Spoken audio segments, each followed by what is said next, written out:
Um dos lados ruins de morar em carro é que eu não sou uma adulta 100% profissional e eu tô morrendo de vontade de comer meu prato preferido que minha mãe faz.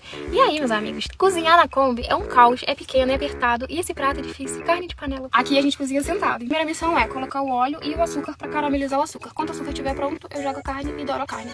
E aí depois que a carne estiver dourada, eu coloco água e deixo cozinhar por 40 minutos. Parece fácil falando? Vamos ver se eu fazendo.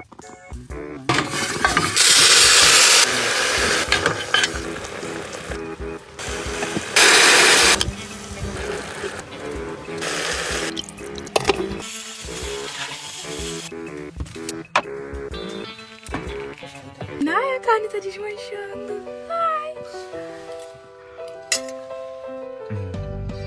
Vamos comer isso aqui no pão, depois vai ser uma delícia. Enfim, gente, é isso.